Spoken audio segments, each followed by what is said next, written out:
যে রক্ত কেন লাল হয়, রক্তের রং লাল কেন হয়, এটা আশা করি অনেকেই জানো।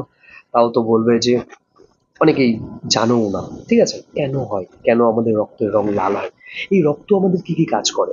ওকে, দেখো, রক্তের মধ্যে আমরা জানি হিমোগ্লোবিন আছে। হিমোগ্লোবিন থাকার জন্য আমাদের রক্তের রং লাল হয়। এটা গেল। আরেকটা কি জানি, আমাদের রক্তের মধ্যে আয়রন আছে, তাই তো? অনেক সময় আয়রনের অভাব হলে পারে আমাদেরকে ডাক্তার আয়রনের ট্যাবলেট দেয়। আয়রন জিনিসটা কি, লাল করে। দেখবে অনেক সময় তোমার কলে কিংবা তোমার যদি নিচে যেখান থেকে জল ওঠাও সেখানে যদি আয়রন থাকে, দেখবে জলটা কেমন হয়, লাল লাল লাল লাল টাইপের হয়।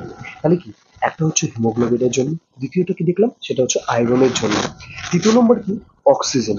যখন আমরা শরীরে অক্সিজেন নিচ্ছি, সেই অক্সিজেনটা যখন রক্তের মধ্যে যাচ্ছে, আমরা জানি যে আমাদের যত এই যে অক্সিজেনটা নিচ্ছি, সেই অক্সিজেনটা ফুসফুসে আছে, সেই ফুসফুস থেকে কে নিয়ে যাচ্ছে, আমরা আমাদের যে হিমোগ্লোবিন, একমাত্র হিমোগ্লোবিন। আমরা যখন শ্বাস নিই তখন শ্বাসের মধ্যে কিন্তু শুধু এক ধরনের গ্যাস যায় না, কিন্তু অক্সিজেন, কার্বন ডাইঅক্সাইড, নাইট্রোজেন সবকিছুই যায়, সব ধরনের গ্যাস যায়। তার মধ্যে আমাদের শরীরে কি প্রয়োজন, অক্সিজেনটা প্রয়োজন।